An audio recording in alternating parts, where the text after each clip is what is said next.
فرعون کے بارے میں تو آپ سب جانتے ہوں گے. بائبل کے مطابق فرعون کی فوج پانی میں ڈوب کر تباہ ہو گئی تھی، پر فرعون بچ گیا تھا. تو کیا فرعون پانی میں ڈوب کر نہیں مرا تھا؟ آئیے قرآن کے اسی معجزے پر غور کرتے ہیں. 1881 در البحری میں 50 ہنوک شدہ ممیز ملتی ہیں جو کہ ایجپشین رولرز اور بزرگوں کی تھیں. ان 50 ممیز میں سے ایک ممی اپنے وقت کے مشہور ترین فرعون کی تھی، رامسیس II کی. رامسیس II کے بارے میں کہا جاتا ہے کہ یہ موسیٰ علیہ السلام کے دور کا فرعون تھا. پوری ایک صدی کے بعد فرانس نے ارادہ کیا کہ اس ممی پہ تحقیق کی جائے. فرعون کی اس ممی کو ایجپٹ سے فرانس شفٹ کیا گیا اور فرانس شفٹ کرنے کے لیے اس کا پاسپورٹ تک بنایا گیا اور پھر فرانس میں اس کا استقبال کسی بادشاہ کی طرح کیا گیا جیسے کہ کوئی زندہ فرعون ہو. فرانس کی ریسرچ لیب میں اس پر تحقیق کی گئی جس کی ٹیم کو ڈاکٹر مورس بکیلا لیڈ کر رہے تھے. انہوں نے جب فرعون کے 3000 سال پرانے جسم پر تحقیق کی تو انہیں اس کے جسم پہ سمندری نمک کے نشان ملے جو کہ اس بات کا ثبوت تھی کہ فرعون سمندر میں ڈوب کے مرا ہوگا، جو کہ بہت حیران کن تھا کیونکہ بائبل اس کے بالکل برعکس بولتی ہے. کیونکہ بائبل کے مطابق فرعون کی فوج پانی میں ڈوب کے مر گئی تھی لیکن فرعون بچ گیا تھا. لیکن جو دوسری بات ڈاکٹر مورس کو پریشان کر رہی تھی وہ یہ تھی کہ اگر فرعون ڈوب کے مرا تھا تو اس کا جسم اب تک برقرار کیوں ہے اور کیوں اس کا جسم باقی ہنوک شدہ ممیز جیسا ہے. ابھی وہ اسی کشمکش میں تھے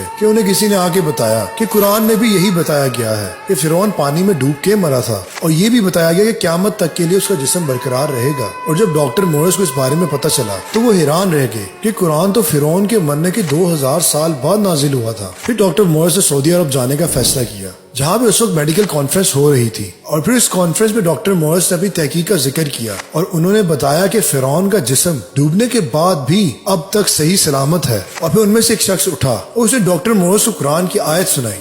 اور ہم نے بنی اسرائیل کو دریا سے پار کر دیا تو فرعون اور اس کے لشکر نے سرکشی اور تعدی سے ان کا تعاقب کیا، یہاں تک کہ جب اس کو غرق نے آ پکڑا تو کہنے لگا کہ میں ایمان لایا کہ جس پر بنی اسرائیل ایمان لائے ہیں اس کے سوا کوئی معبود نہیں اور میں فرما برداروں میں ہوں. جواب ملا اب ایمان لاتا ہے حالانکہ تو پہلے نافرمانی کرتا رہا اور مفسد بنا رہا. تو آج ہم تیرے بدن کو دریا سے نکالیں گے تاکہ تو پچھلوں کے لیے عبرت ہو، اور بہت سے لوگ ہماری نشانیوں سے بے خبر ہیں. ڈاکٹر مورس اس آیت کو سننے کے بعد اتنا ایکسائٹڈ ہو گئے کہ وہ بھرے مجمع کے سامنے کھڑے ہو گئے اور اونچی آواز میں کہنے لگے کہ میں مسلمان ہوتا ہوں اور اس قرآن پر یقین رکھتا ہوں.